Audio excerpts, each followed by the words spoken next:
if that can happen, we'll be good. All right. So we'll pick that back up next week. Every one of our trivias will come from the reading. Every one of our trivias will come from the reading. Every one of our trivias will come from the reading.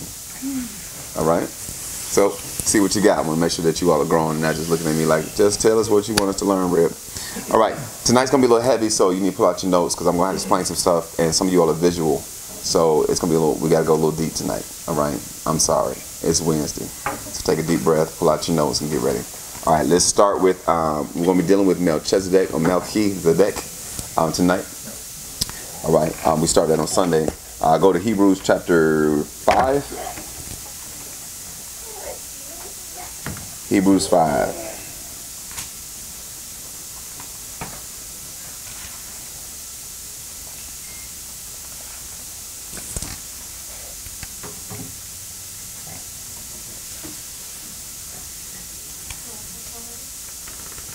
All right, let's look at verse, we won't do the King James. Let's read from Fried Rice Version, Message Bible, MSG. Let's start from verse 1. All right, verse 1. We start reading this on Sunday. Everybody got it? We're in Hebrews chapter 5. We'll be going around, so it's going to be a little heavy tonight. So you'll need your Bibles and your notes. All right, cool. All right. Our overall series is dealing with kingdom, but I'm coming from a different angle that I normally come. But we're going to still land there. All right, here we go. Every high priest selected to represent men and women. Who does a high priest represent? Men and women. All right. Does anybody remember why there was a high priest implemented? Yes. Come on, keep talking. Y'all doing good. Standing together. So, representing who to who? Representing the people to God. People to God, but also God to the people. All right. What makes him sanctified?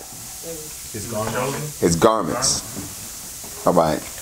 But what caused him worthy to put on the garments? He had to be clean to put on the garments. But it's the garments that actually make him clean before God. That makes any sense. All right. I won't go into the whole deep thing as far as like their garments and colors and all stuff, but that is a whole teaching just in the priestly garments and their significance. All right. So every high priest selected, I'm back in verse 1, every high priest selected to represent men and women before God and offer sacrifices for their sins should be able to deal gently with their failings, since he knows what it's like from his own experience. But that also means that he has to offer sacrifices for his own sins as well as the people's. All right, so before the high priest could go represent the people, he had to actually kill a bullock for him and his whole family. All right, everybody, that's clear? All right, now go to verse 4. No one elects himself to be to this honored position.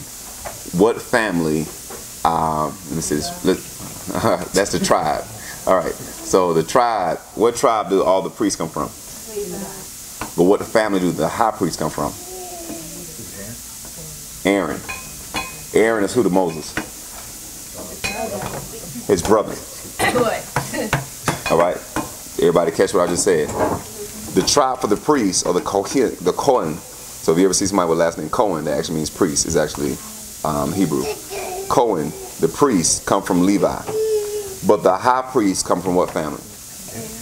Aaron. And so the first high priest was Aaron, and then his 4 sons, which made 5, was symbolic of government. Right? We good so far? All right, now everyone the high priests from that point on were to come from the lineage of Aaron. Great. Was that tied to like him kind of being the person between Moses and Pharaoh? Maybe. Yeah, the spokesperson for Moses. So every time, so what Maurice is bringing out, whenever you see, and Moses said to the people, that's not literally Moses speaking. That's Aaron speaking on Moses' behalf. But Aaron never got credit for it. So, preaching moment, just speak what you're supposed to speak. Don't worry about getting credit for it, but just do your job. makes sense. You don't see his name. You don't see, oh, we thank Aaron for being the spokesperson for Moses. It's just, that's what it is. And so the scripture, and I got to find it, what God says to Aaron is almost like Moses shall be to you Godward. In other words, you almost have a God and man experience with Moses, because Moses had a speech impediment. And I know, most preachers say he had a stutter and all that good stuff, but he had a speech impediment that was almost like one of his excuses. So that's when God actually got mad with him and said, enough of this. Go get your brother Aaron and then bring him, and he shall be the one that shall speak on your behalf. So that's an ultimate responsibility, because you got to say what God said exactly like God would say it, so that Moses doesn't have to say it. But Moses gets all the credit for it. Clear? So when it comes down to him being the high priest, it's the same principle. All I need you to do is make sure you're clean and stand in proxy for me to the people, and the people, because he actually represents all of Israel. So actually on his shoulders are the 6 tribes here and 6 tribes here, and lists of all the tribes on his shoulder. So it's almost, and the government shall be upon his shoulders. It says about Christ is that same example. So when they would go in, of course they didn't have any of the garb, but God would look at him as if he's representing all the people. I want you to think, if God looked at you and said you represent your entire family, all your cousins, all your brothers, all your sisters, mom, dad, and watch this, everybody's sins are on you to get right. Everybody understand the gravity. Your family, large or small, is what it is. I want you to imagine the entire nation is hinging on you once a year to go in and get it right. Because if you don't go and get it right, I'm stuck with my sins for another year. Everybody understand the gravity? Now, so that's the high priest going forward over there. Keep going. Come on. Verse 4, all the way back in Hebrews, chapter 5, verse 4, in the Message version. No one elects himself to this honor position. So you just can't say, I'm just going to be high priest. Though the Romans did just put whoever they wanted to put in place, and that was a mess. But I'm not going to go down that rabbit trail. He's called to it by God, as Aaron was. Neither did Christ presume to set himself up as high priest, but was set apart by the one who said to him, you're my son. Today I celebrate you. Or I think one version says, today you are my begotten son. In another place, God declares, watch this. In another place, God declares, you're a high priest forever in the royal order of who? Melchizedek. Write that name down. Melchi, and then Zedek, or Zedek. All right? All right, Melchi, which is actually Hebrew for king. We say Zedek, it's actually means righteousness. So he's the king of righteousness. What I want to prove tonight, or show tonight, is that is a title. It's not his name. It's a title. It's not his name. For instance, Caesar is actually a title. It's not his. Now, they got that from the first Caesar, which was Julius Caesar. So if you ever see Tsar, which is a Russian form of Caesar, or Bakar, all those are just plays off of Caesar. It's not a name, it's a title. Everybody clear. So when you see Melchizedek, or as we say, but the way you say it is Melchi, it's actually a title. The way they're displaying it now is like a name, but it's kind of a title. But it represents something. What were Melchizedek's 2 offices? All right. Is everybody with me so far? If I go too fast, or if I seem like I'm way off in advanced placement calculus, and you still in algebra, don't be ashamed to wave your hands. I want to make sure I'm talking slower than I normally do, because I want to make sure I don't leave anybody behind. I'm trying to give you trying to give you a little meat tonight. So if I got to cut it up a little bit, chew it down, it's not a problem. Because I want you to grasp this whole principle, so that we're not still talking about walk right, talk right, live right. There's so much more to God. Is there anybody in the room that just wants, like, really want more from God. I really want more from the scriptures. Because if you only focus on you and only focus on, like, your life and trying to live right, you're going to eventually mess up. Because you'll be so focused on the fear of, oh, I just got to live right. Oh, I just got to live right. Instead of just living. Because your right ain't right no way. Is that making sense? How many of you ever tried to just be right and afterwards, like, this too hard and you give up, next thing you know, you're wrong, and then you going back and then you feel too wrong to get to the right one. It's just stop it. Tell your neighbor, just stop it. Stop it. Enjoy being the fact that he loves you. That's a good word right there. Enjoy the fact that he loves you. Enjoy the fact that he loves you and he's got you covered. As long as you're in him. And everybody in here should be in him. We making sense? All right, cool. All right, keep going. So now, who is our main character for tonight? Now, for all my Bible students and Bible scholars, we just can't put a name up there and say that's going to be our main character and not go to where he's first mentioned. Is everybody good? All right, so now, I'm walking slow because I know I can talk real fast, and then Jaden be like, I don't understand none of you say it, Reverend, but I'm gonna just record it and you just talk too fast, so I'm going slow. All right, we're now going. I'm not trying to be funny now. We're now going to Genesis 14. All right, we're now going to Genesis 14. Can I have my big book, please? Where is it? Is it in that room over there? You got Brent. Thank you, Brent. You're so kind. Well, I tell y'all to turn to. All right, make sure you turn it with me. And listen, hold your neighbor accountable. If they ain't turning and this and that looking at me, tell them no. You can't fail this class. You can't fail this class.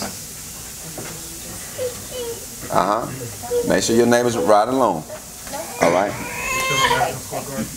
So what? No, we're gonna leave Madison Square Garden. Because I don't like the way that reads. Go to the NASB. NASB. The NASB.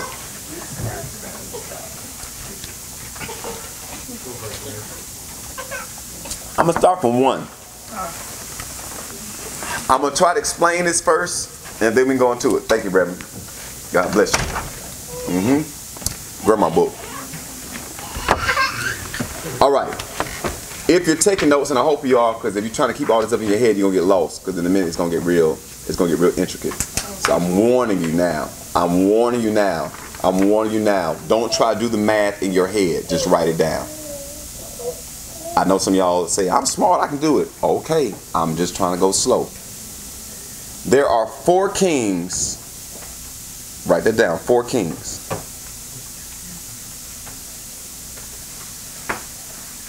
Their names are there in verse 1. Amraphel, the king of Shinar. If you want to just copy those names down, or if y'all want to work with me, put them there. Amraphel, king of Shinar. Eriach, king of Elasar. Shadalamor. What's that name of that group? Shalimar. Shalimar. That's exactly what I want to say. Shalimar, but I ain't the name of the group. I mean, that's not the name of the king. Shalimar. I did it again. Of Elam. All right, and then Tadal, king of Goim. Or if you're looking at one version, it's going to say, yeah, go ahead and put those up there. It should say, king of the nations. How many kings again? 4. All right. Now, these 4 kings, their names mean something, and their places that they're kings of mean something. So if I walk you slow, hopefully we'll all catch it. So by the time the revelation hit of what they represent, they'll be like, oh, makes sense. All right. Let's work. Amraphel, his name is unknown because it's actually Babylonian. So Shinar is actually Babylon. Shinar is actually Babylon. Babylon is significant. Now, common day Babylon now is Iraq. So I know there's a lot of stuff going on with Iran and Iraq. You know, that whole word to the wise. It's all a front. My suspicion is all about oil, because Iran ain't bothering nobody. So why you killing my commander? We trying to stir some stuff up, put some stuff in the headlines. Meanwhile, we're doing some stuff that we don't want the common people to know about. Does that make any sense to anybody? It's not a conspiracy theory. It's just the way the world works. All right, now, so Amber fell, king of Shinar. Shinar, or the plain of Shinar, is where we have what? Babylon. Calendar day Babylon is what? All right, another thing you want to put in your notes in regards to Babylon is the fact that all pagan practices originate from Babylon. Mythology, pagan practices, rituals, all that stuff originates from Babylon. We get Babylon, all right. Can I keep going? Yes. We get Babylon from Babel, or Babel, because they were building a tower or a ziggurat up to the heavens. A ziggurat is a staircase up to heaven.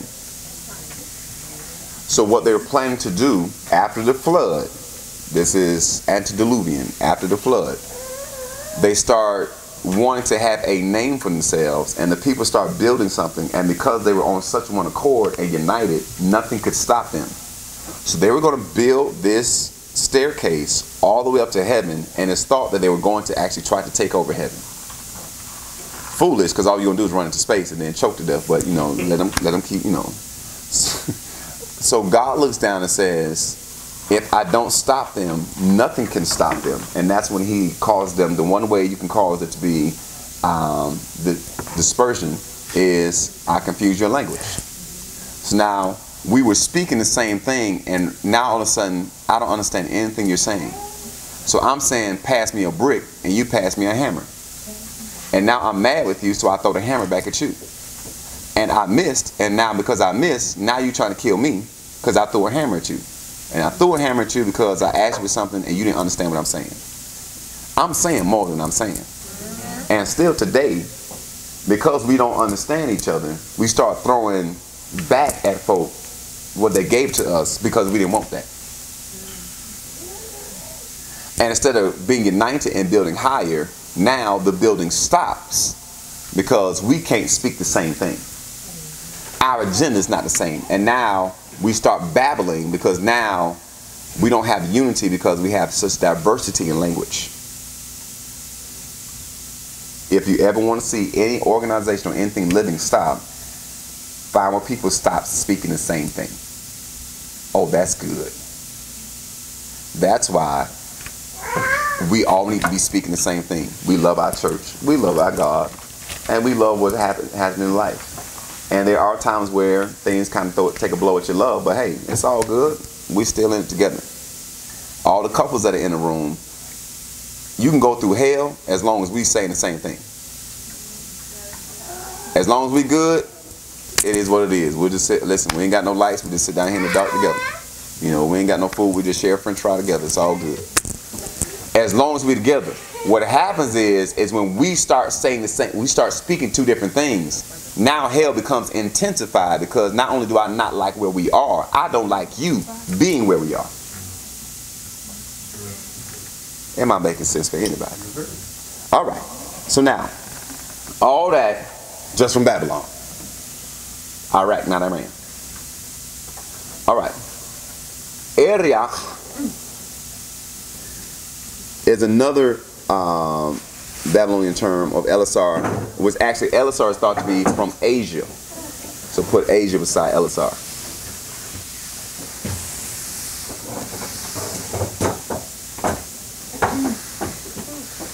Or the East.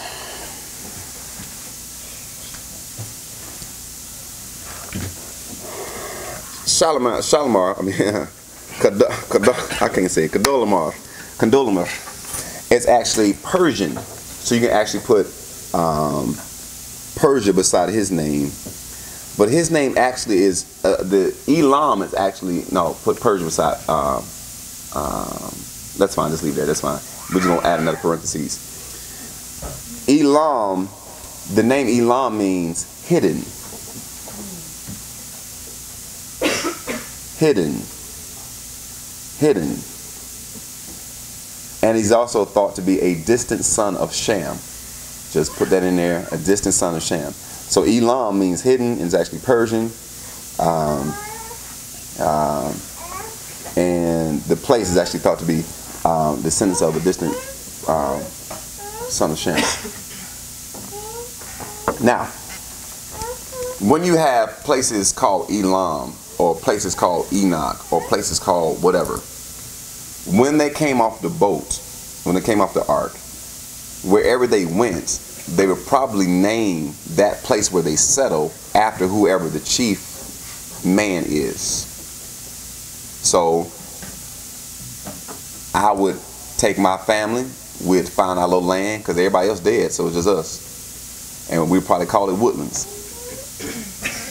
You was thinking of that for a minute. I did, man. I tell you, it was good. It was good. Probably. Thank you. The town of Victor. The city of Maurice. That does sound like a Parisian. Maurice. Right. William don't sound like a town, it just sounds like a person. Alright. Kingly. Alright, now, everybody got it. So, or like Charlotte is actually named after Queen Charlotte, who is the queen to King George. And Mecklenburg is actually her family. So that's why you have Mecklenburg County, which is the main county of the city of Charlotte, or the Queen City. So when you're reading it, especially in the Old Testament, and you start reading a town that has a certain name, you might want, if you want to be a certain kind of student, you would trace it back to who the person was that settled there. Good so far? That's a Bible tidbit that's going to come back later on in our studies later on. All right. Now, let's keep going. Tadal is the one name that we actually know what it means. Or title, Tadal. His name means fearfulness. Fearfulness. So he must have been the kind of tyrant or tyrannical ruler that caused people to actually fear him. Goyim means nations. So fear is ruling the nations.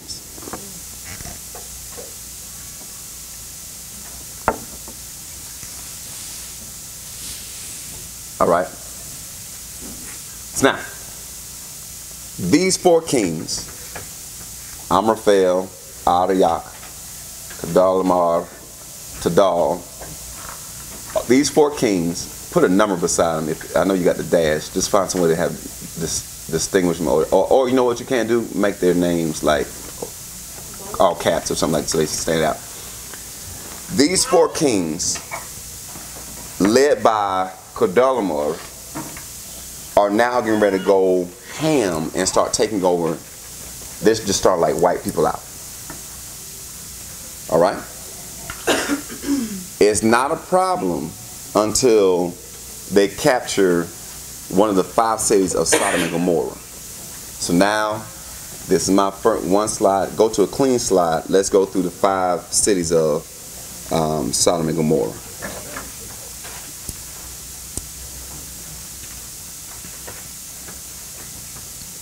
All right. So that's verse 1. Are we with me so far? I'm trying to go slow. It's going to tie together. Just work with your homie. So you have Bera, B-E-R-A, which is king of Sodom. It's all in verse 2. Genesis 14, verse 2. Bera, king of Sodom. Bersha, king of Gomorrah. B-E-R-A. It's all there in verse 2. All there in verse 2. Bera, king of Sodom. Bersha, king of Gomorrah. Shinab is king of what? Admah. I want to say remember, but it's Shemeber. Yeah, no, not symbol. All right, king of Zeboim. And then also the king of Bela, which is actually Zoar. Those 5 kings, or those 5 territories, joined together. Why? Because there are 5 cities that actually are represented by one name or 2 names. So when everybody in the room knows about Sodom and Gomorrah, right? Sodom and Gomorrah, though the names represent 2 cities, it's actually 5 that come in that whole area. So when Sodom and Gomorrah is destroyed, all 5 of these cities are destroyed. Let me clear something up as you all see you all take notes. That's 4. We missed somebody. Oh, King of Bela. He ain't got no name. Just knock him down to the next one. And Bela and Zoar are yeah. There you go. Let me clear something up. You will hear preachers say that Sodom and Gomorrah was destroyed because of homosexuality. How many have ever heard that? Raise your hand. They were gay, sodomites, and they were trying to rape Lot. That's why they are proportionately right. The bigger reason that Sodom and Gomorrah was destroyed was because of how they treated strangers and because of their hospitality. If I told you you were traveling through any of these 5 cities, and if you're a man, matter of fact, if you're traveling through any of these cities by yourself, they will kidnap you and bring you to the middle of the street, and then rape you, or just for no reason, in the middle of the street. Or they would tie you to a bed and starve you to death.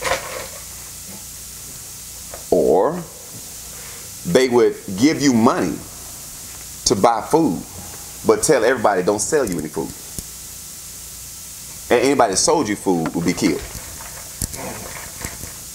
If I told you that once a year they would take all of their daughters and wives and go to a certain grassy meadow and have everybody would exchange daughters and wives, it'll be one big orgy party. Do you understand Sodom and Gomorrah now? The way they treated strangers, the way they abused strangers, there's so many stories that come into what they did. The stench of that got up to God. So when it came out to, it wasn't just the fact that they treated Lot. When Abraham has to intercede for Sodom and Gomorrah, God's like, I'm going to show you what I'm getting ready to destroy them. Abraham's like, if you could just find 50 righteous, y'all know the story. Yeah. In other words, the reason you couldn't find 50, 40, 30, 20, 10 is because the entire region was corrupt. And the only one that was found righteous was Lot. The crazy thing in regards to that is that Lot had more daughters that didn't make it out. And the daughters that did come with him, his 2 daughters and his wife, actually had husbands still in Sodom and Gomorrah. So before we indict his wife for looking back, every parent in the room, if you knew that you left kids back in a city that was being burnt down, you would look back in some sense of, wow. Am I making sense to anybody? But the instruction was, don't look back. But your humanity said, but I'm missing something. Oh, that's good. God said, don't look back. But your emotion said, but you don't know what I left. God said, don't turn back. I'm burning that down so you can have a new life. But because the old life is still in you, it pulls you to one. Am I making sense to anybody? So before we indict her, get the whole story. Now, of course, she turned into a pillar of salt. There's different stories about that. The 2 daughters, for those that know anything about Moab and Ammon, the oldest daughter gets her father drunk and says, since there's no men, then we'll continue procreate and that's how you get the Ammonites and the Moabites. To some of y'all, like, oh, that's cool. But you don't get Ruth unless you have Moab. If you don't get Ruth, Boaz is not significant. Because Ruth represents more than just some chick from Moab. She represents the Gentiles. Well, I'm making sense to anybody. I'm trying to walk slow, but I just want to make sure all my people in the room are with me. All right, now, so these 5, going all the way back, come on back. 4 kings are running ramshod over the entire region. So for 12 years, go back to my 4 kings. For 12 years, these 4 kings had the territory on lock. In year 13, the 5 kings rebelled and said, we ain't doing that no more. So they buck up. We tired of being slaves. We tired of being submitted to you. So we gonna raise up. Okay. That's year 13. How many years were they enslaved? 12. What happened in year 13? They revolted. Who revolted against who? This is why I told y'all to write it down. Y'all looking like, I don't know, whatever you just said. The 4 kings, are they in control or are they submitted to? They're in control. Everybody with me so far? Now, the 5 kings, are they in control or are they under? How long are they under? 12 years. In year 13, what did they do? They revolted. All right, we're good so far. Now, that you have that level of background so far, I still ain't got the Melchizedek, ain't got the Abraham. I'm just trying to lay the foundation, give you context. But we're going to get there. Look at your neighbor's eyes. They look a little sleepy. The 5 kings come from Sodom and Gomorrah. Okay, and the other kings come from everywhere else. Okay. Shinar, Elisar, Elam, and Goim. Okay. And then okay, gotcha. So they become a unified clan. Where is all this happening at? All this happening in the Middle East. We good? All right. And truth be told, it's still happening today. That's why, will there ever be peace in the Middle East? As long as there's Muslims, Christians, and Jews, there will always be some level of conflict. That goes way back. All right. Verse 1. Right. And it came to pass in the days of Amraphel, king of Shinar, Arioch, king of Elisar, Shedalamer, king of Elam, title king of the nations, that these made war with Bera, king of Sodom, Bersha, king of Gomorrah, Shinab, king of Admah, Shemeber, king of Zeboim, and the king of Bela, which is Zoar. So Bela, other name for Bela is Zoar. All these were joined together in the valley of Siddim, which is the Salt Sea. So the battle takes place where the Dead Sea is now. The battle takes place where the Dead Sea is now. When I saw the Dead Sea, I was amazed at how large it is. It is a very expansive body of water that is actually decreasing, because eventually there will be fish and life springing forth from the Dead Sea. How are you going to get fish in the Dead Sea? Eventually, the Dead Sea has to evaporate and a fresh body of water come out.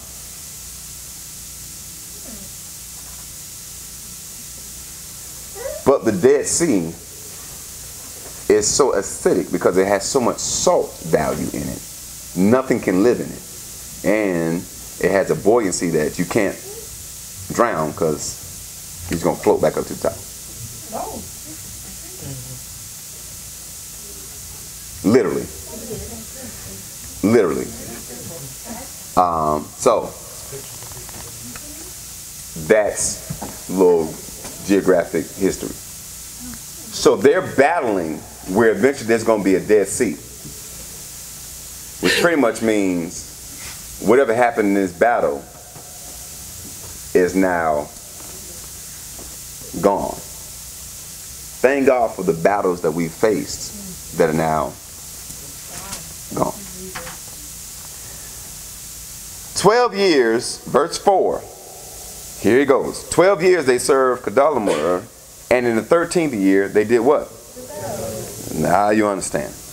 And in the 14th year came the 4 kings. But look at how they're named now. Go back to my names, if you don't mind, friend.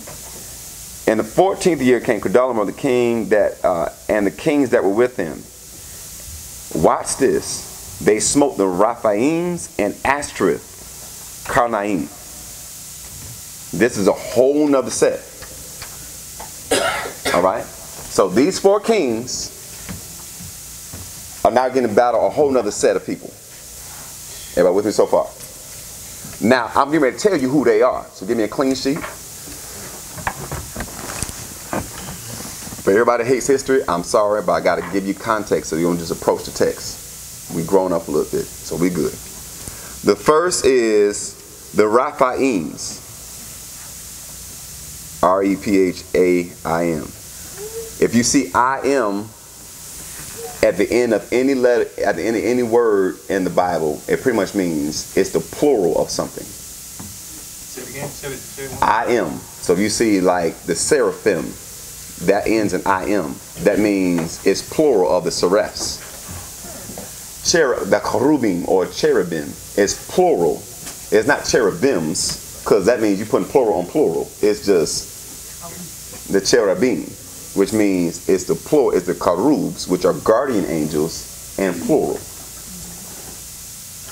With me so far? So if you see, what's this first name I gave you? The Rephaim of Ashtoreth, Karnaim.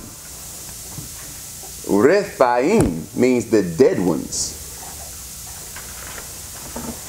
Sit.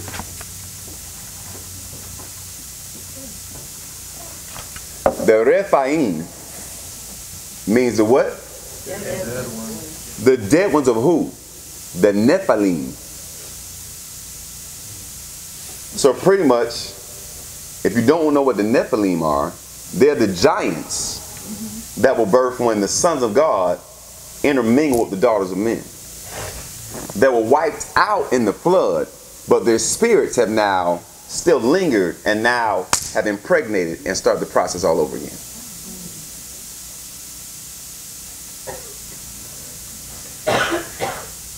We good so far? All right. Going a little heavy. I'm glad you asked me to stop. Rephaim means what? So who's dead? It must be the spirits that have now reincarnated. Because the Rephaim are giants. Yes, ma'am. So, you know, when they talk about like the rapture and all that other stuff and like giants come, so is the spirit like actually like dead, or is it just dormant?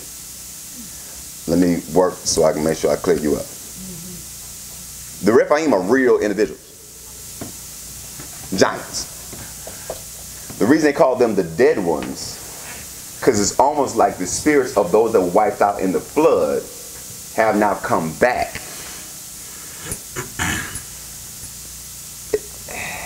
Anybody know why the flood needs to take place?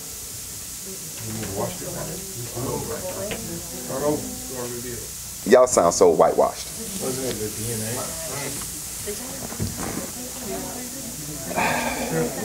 Put me on the clock. What time is it? Hey Siri, put me on the timer for 5 minutes.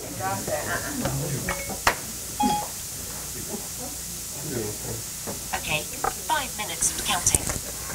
Roll with me, because I got to explain these Rephaim and then going from there.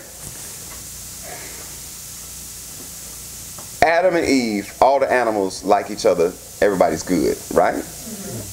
Adam and Eve mess up, and we think it just messed up Adam and Eve.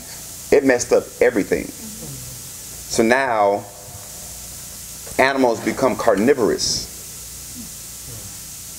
Can I help you? The dinosaurs weren't millions of years ago. They were the pets of Adam.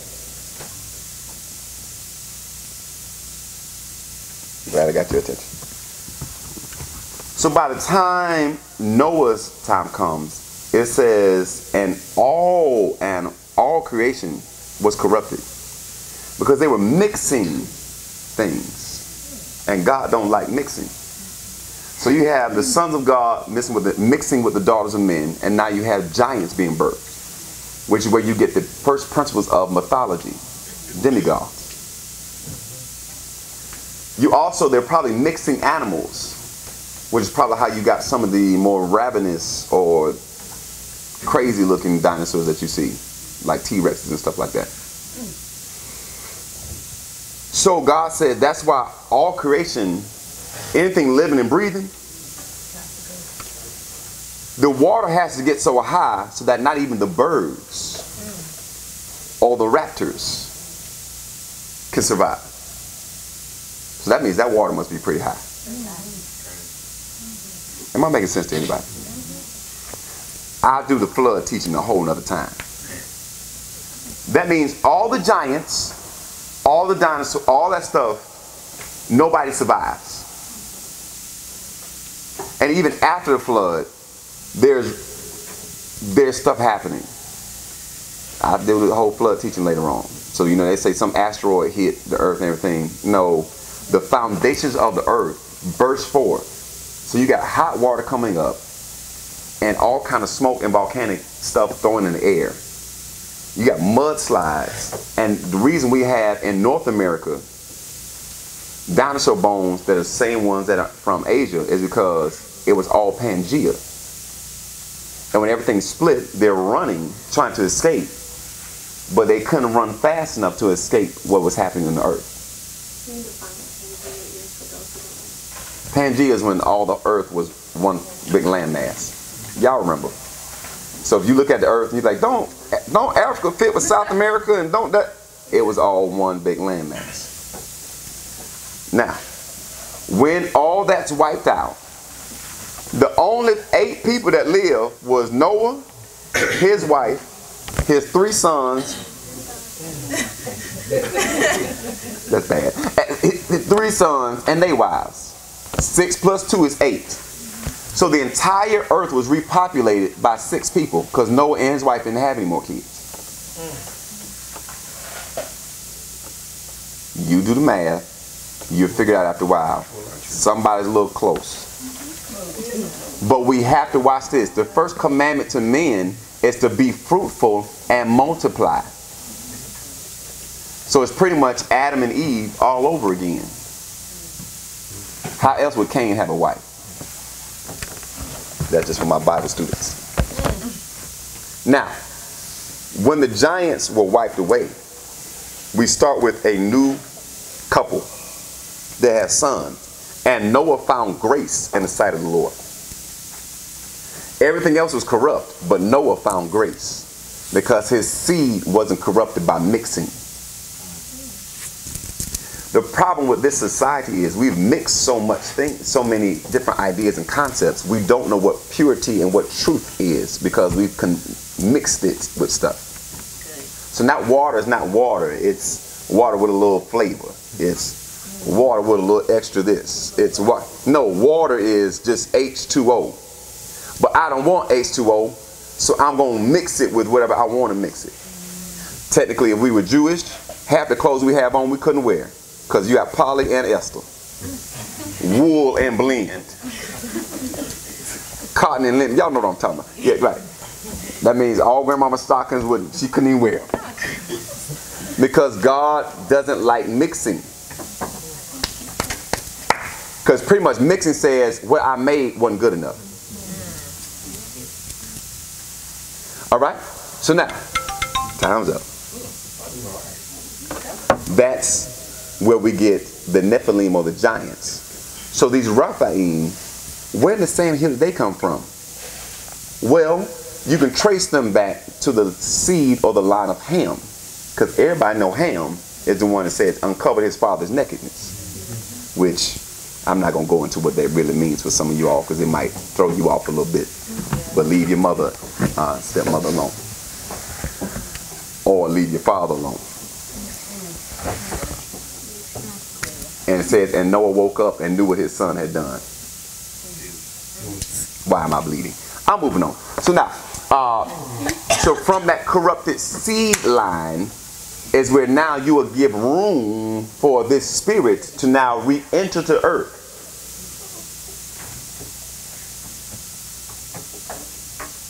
So what was in their wives, that DNA, was triggered by an iniquitous seed.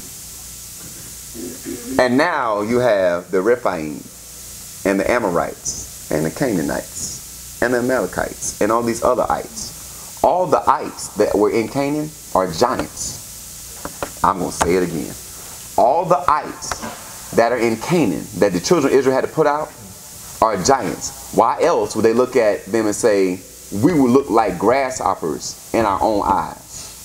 Because you're looking at a land full of giants. Is everybody with me so far? Now, that's just the Rephaim. Go back to verse 5. Genesis 14, verse 5.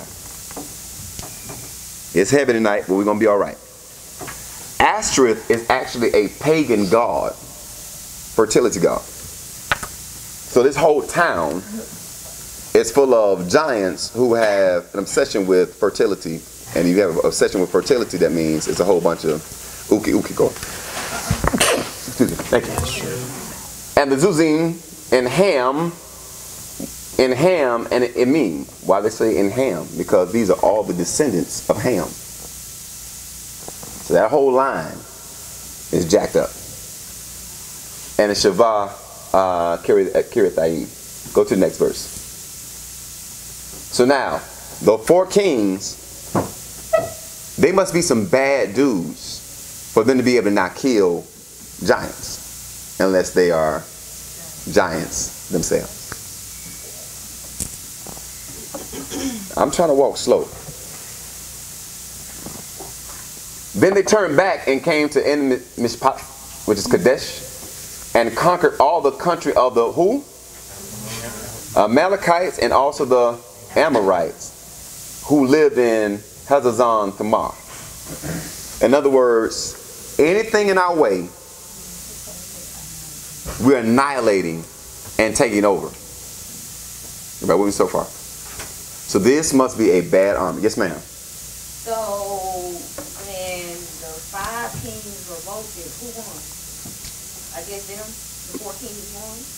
Yeah. Now what the Bible did was they gave you they revolted. So they rebelled. So they pretty much could have said, we are now throwing off the yoke. That don't mean they fought yet. So they could have gave you, hey, they're going to fight in this valley. But then they went ahead to the next one, and now they're going to come back. And see how sometimes, that's how the Bible sometimes writes. It'll say, they revolted, they had a war, but then it'll shift and say, in the 14th year. So it could just mean it happened, but it kind of happened like, in particular, I'm just saying as far as the order when you're reading it, if I'm making sense. All right. Now, we good so far. This is a bad army, right? Yes, go ahead. So, 5 kings, so like you're saying, like, as you're reading it, you're saying that 5 kings replaced the first 5 kings. No. This set I just read to you was a whole nother set of kings. Okay. Right. All right. All right, now. Put this down in your notes, the book of Jasher. I've talked about this before, but we got a lot of new folk. The book of Jasher. The book of Jasher. It should be free somewhere. It might be 99 cents on Kindle. The book of Jasher. It's a non-canonical but biblically mentioned book. And pretty much means it's mentioned in your Bible. The 2 references are Joshua chapter 10, verse 13. And 2 Samuel chapter 1, verse 18. Joshua 10 and 13. And 2 Samuel 1 and 18. The book of Jasher. Now this grown, 10 and 13. This grown because in all my years of being in church, ain't nobody ever told me about no book of Jasher. Matter of fact, anybody tell you about the gospel according to Thomas? Or the gospel according to Mary Magdalene? I'm exposing you all to that there are other books out there that are not in our what we consider canon. Some of it's for a reason, others is not. The book of Jasher is actually mentioned in the Bible. It's just not in the canon. The reason I love the book of Jasher is because it goes from Genesis 1 all the way through to, I think, about, the battles of Joshua. It's giving you more details than your canon gives you. Now, if I preach from the book of Jasher, some people will call me heretical because, or some people like, where's the book of Jasher? I can't find it. Like the book of Hezekiah. Where that at in the New Testament? You know, like, right. There's no book of Hezekiah. All right. So now, but if you're a student and want to know more, go get the book of Jasher. Because the book of Jasher is going to give you a whole lot more details than what the Bible. Everybody with me so far? Now that I've validated the book of Jasher, I'm going to read from the book of Jasher so you can have a few more details about the story we gave. We all right? Amen. Now, book of Jasher chapter 16, verse 1 talks about how Kedorlaomer, king of Elam, sent to the neighboring kings, to Nimrod, king of Shinar. Nimrod. Nimrod, Babylon, who was then under his power, and to Tidal, king of Goyim, and to Arioch, king of Elasar, with whom he made a covenant. So they have a covenant. These four kings have a covenant. I'm reading for Jasher chapter 16, verse 1. Come up to me and assist me, and we will smite all the towns of Sodom and its inhabitants, for they have rebelled against me these 13 years. And these four kings went up with all their camps, about 800,000 men. 800,000 men. 800. These four kings have an army now of, that's almost 1,000,000 soldiers. And they went as they were and smote every man they found in their road. If they found you in the road, hide under a rock. But by the time all 800,000 go by, somebody has crushed your head. All right. And the five kings of Sodom and Gomorrah, Shinab, king of Admah, Shemeber, king of Zebaiun, Berah, king of Sodom, Bereshah, king of Gomorrah, Bela, king of Zor, went out to meet them, and they all joined together in the valley of Siddim. And these 9 kings made war in the valley of Siddim, and the kings of Sodom and Gomorrah were smitten before the kings of Elam. And the valley of Siddim was full of lime pits, or I think in our canon it says slime pits. Whatever it is, if you get trapped in one, you're not getting out. So this valley is actually where they're fighting, or this plain where they're fighting. Where did I tell you they're fighting? In the Dead Sea. So somewhere where the Dead Sea is, used to be a bunch of slime pits. Yikes. And the kings of Elam pursued the kings of Sodom, and the kings of Sodom with their camps fled and fell into the lime pits. They fell. As they're running, they're falling into the lime pits. And all that remained went to the mountain for safety. And the 5 kings of Elam came after them, pursued them to the gates of Sodom. And they took all that was there in Sodom.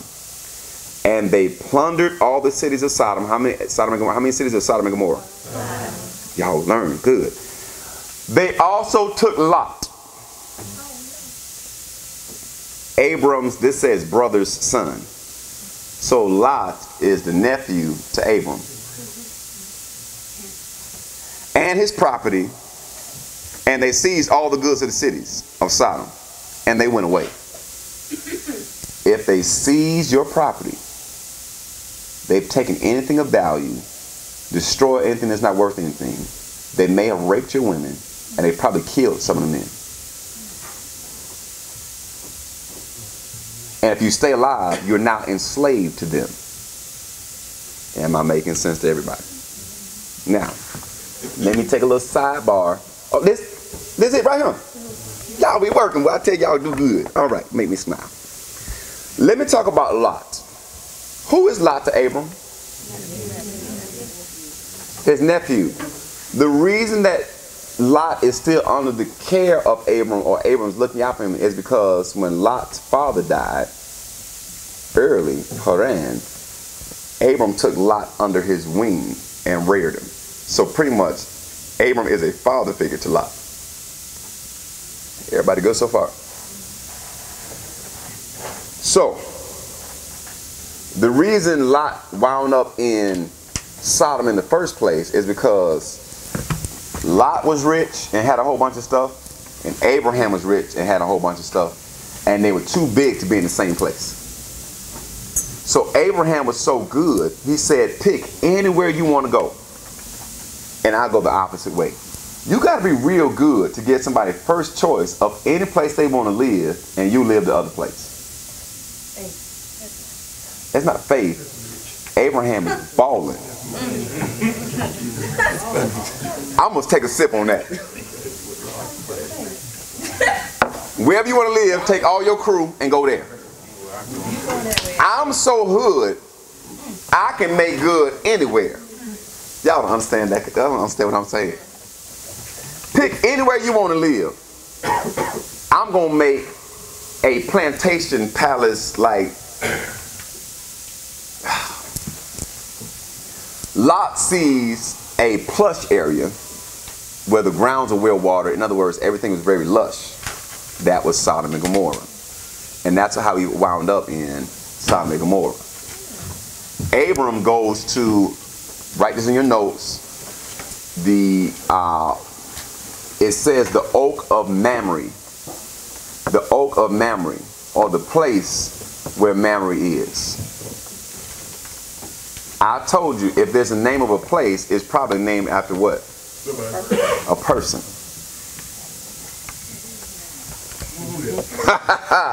Now you're working. Who is Mamre?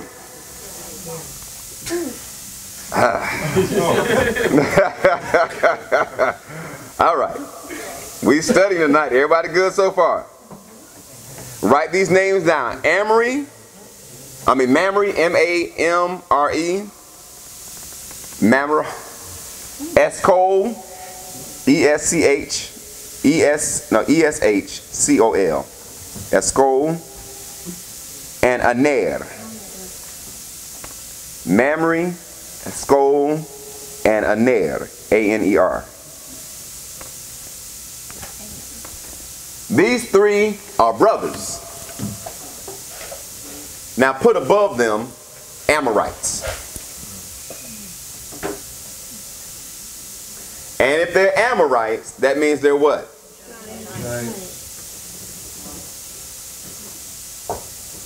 And these are the allies to Abram. So Abram has got out here hanging with some thugs.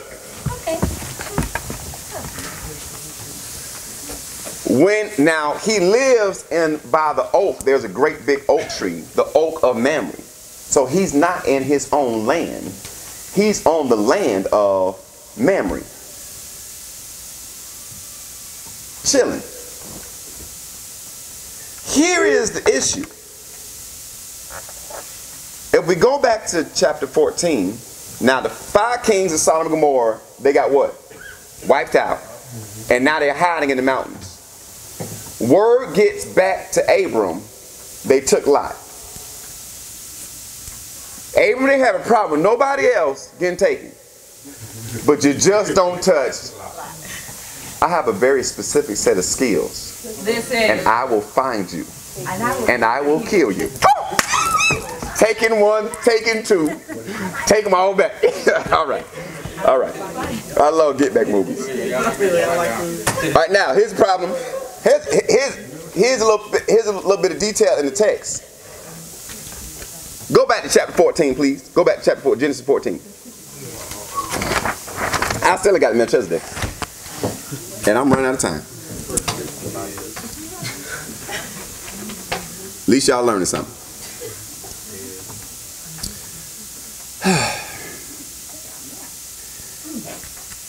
Abraham, or Abram at the time,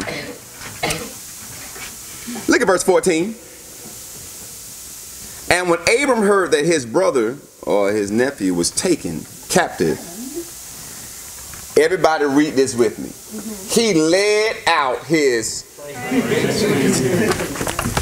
Y'all missing the third part though. Born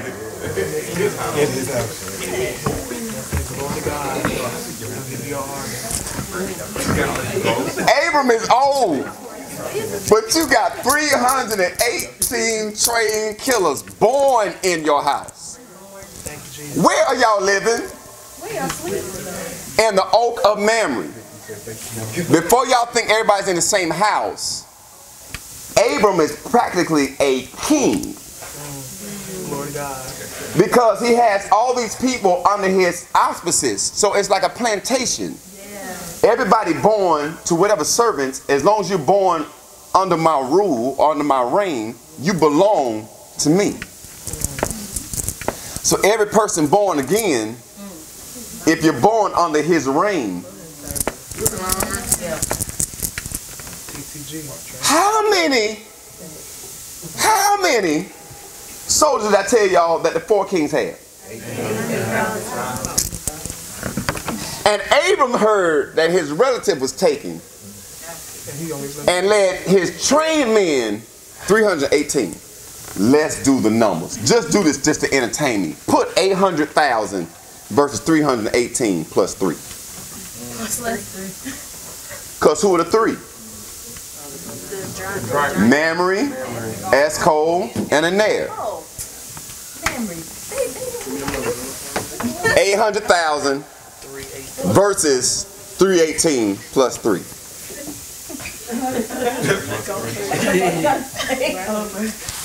I want to say 321 because those 3 they count for more than one. Like, say something. I got big boy right here. That's, you know, he count for about 5 by himself.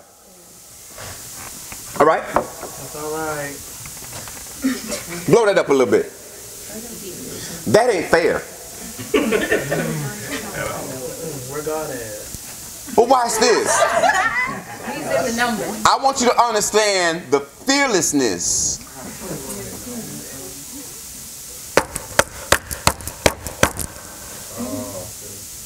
Because he said 300 people, you know how many people they had. Forget the 3 giants.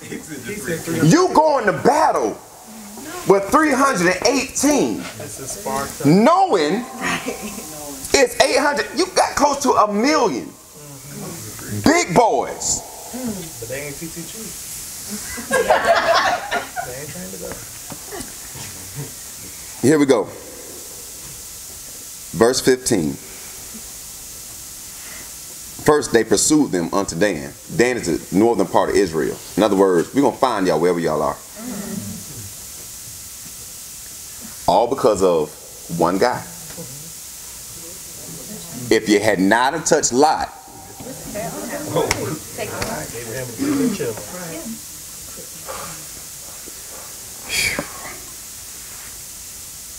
no mountain you won't climb up.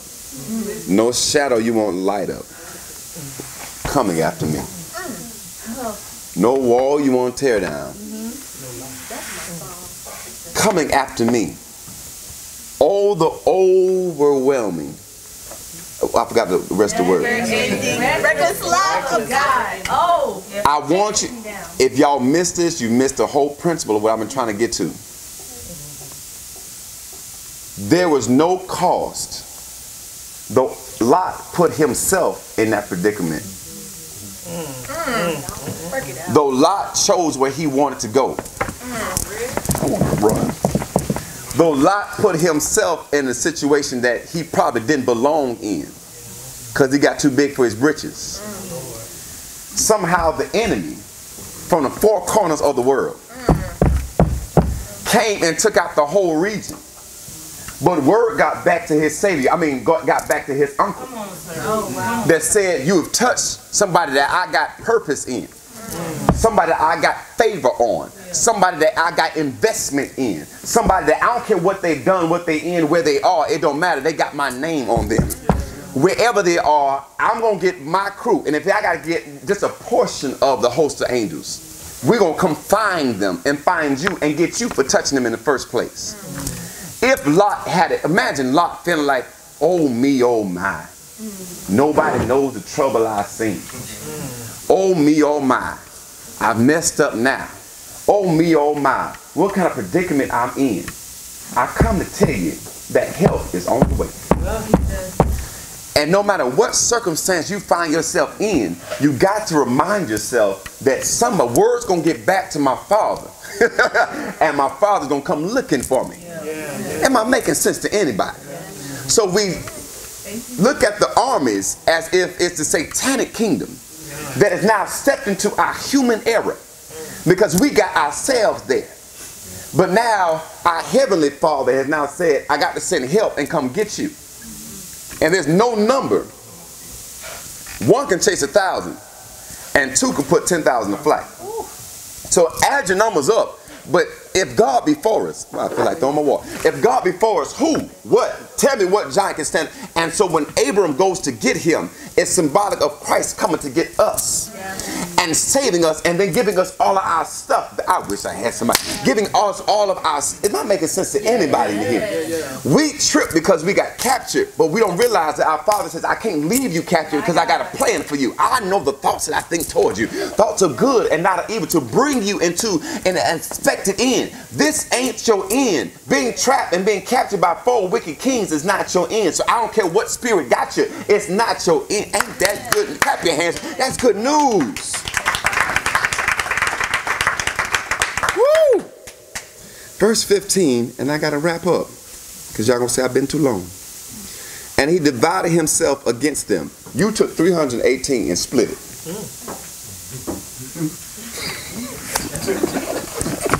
Divide. But divide and conquer. Y'all got it.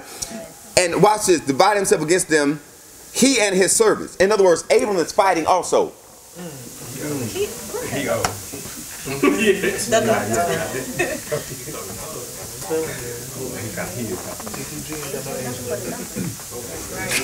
Don't miss the preach though. Don't miss the preach. He and his servants by night, and smote them and pursued them unto Hobah, which is on the left hand of Damascus. He beat them from Dan all the way to a whole nother country. Oh, that's it. Y'all play too much. I'm gonna tell you, Dan is in Israel. Damascus is in Syria.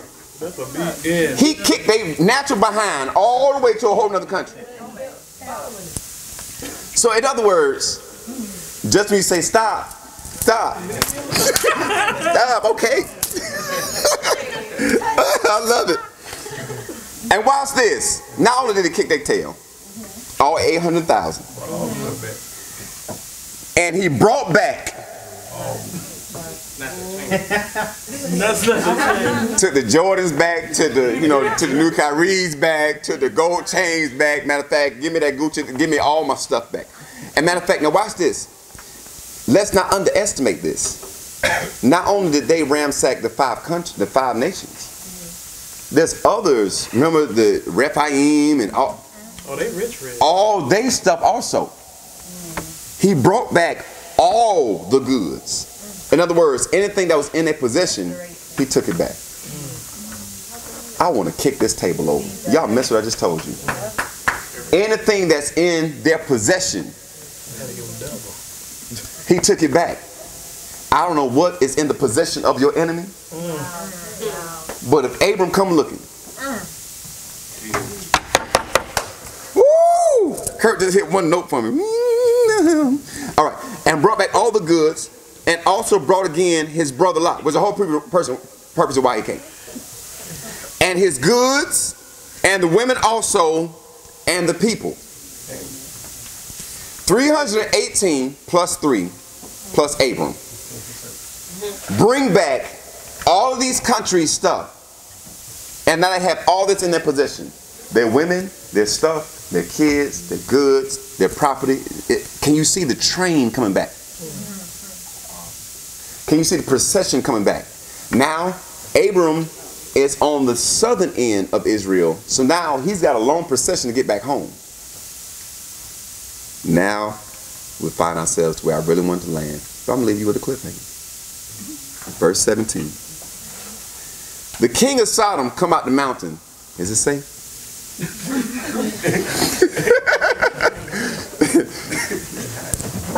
To meet him after his return from the slaughter of Kedolamar and of the kings that were with him. at the valley of Shavah, which is the king's dale, or the valley of the kings. So if I'm a person and I defeat 5 kings who defeated other kings, you might consider me a king of.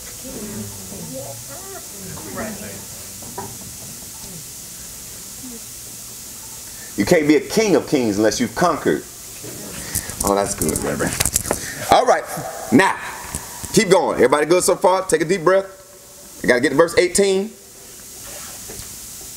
And Melchizedek, king of Salem, that's what we got hung up on Sunday, had a good time, brought forth what? Jesus.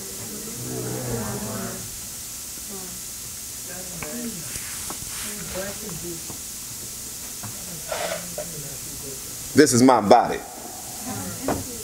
broken for you.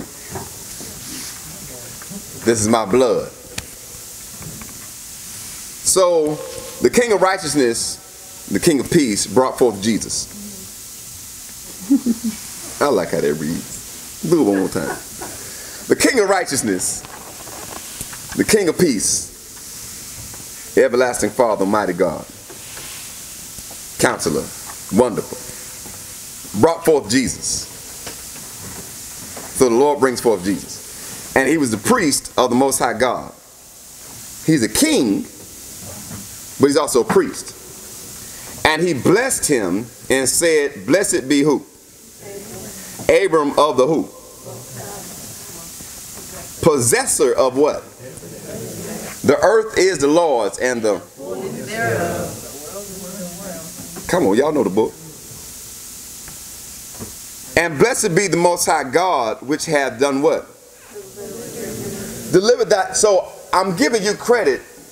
Let your light so shine that men may see your good works. But you did it, but we got to give him credit for delivering them into your hands. So let us all, every victory you have, always remember who really put the enemy in our hands in the first place. Delivering our enemies into thy hand, and he gave him a what? Now, got to go back to the book of Joshua. That's how you study. You go from book to book. Go to verse 8 from a reverend. And Abram recovered all the property of Sodom, and he also recovered Lot and his property, his wives and little ones, and all belonged to him, so that Lot lacked nothing. Oh my God. So that Lot lacked nothing. I don't care what they took. I got to get it back to where you lack nothing. This is good tonight, y'all. I'm going to go sleep well. And when he returned from smiting these kings, he and his men passed the valley of Siddim. The valley of Siddim, that's that Dead Sea place, right? All right. All right. And where the kings had made war together. In other words, I'm going to come back to the very place you lost it. I'm going to the very place where you lost. So don't be scared to go back. The very place you lost, I'm going to bring your stuff back right there. And Beral, the king of Sodom, and the rest of his men that were with him went out from the lime pits which they had fallen. They got out some kind of way. To meet Abram and his men. Now, this says, go to the next verse, my friend. Adonai-Zedek. Adonai, not no, Melchizedek. Adonai means Lord. So the Lord of righteousness. But he's also the King of righteousness. So just maybe he's a King of kings and the Lord of lords. Y'all got it. King of Jerusalem. I thought it was Salem. Well, Salem will eventually become Yerushalayim. The same was Shem. Pause.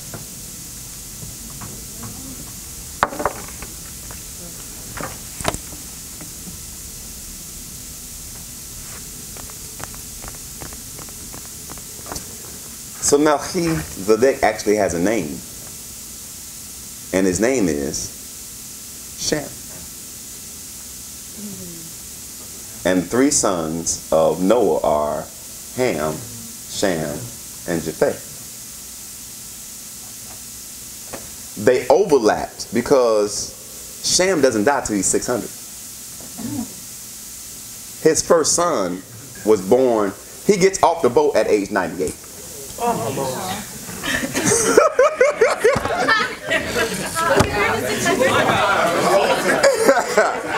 All right.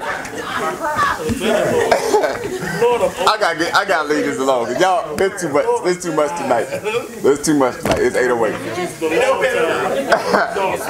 Let me do the math for you, y'all. I hate all y'all. He goes on the boat at 97.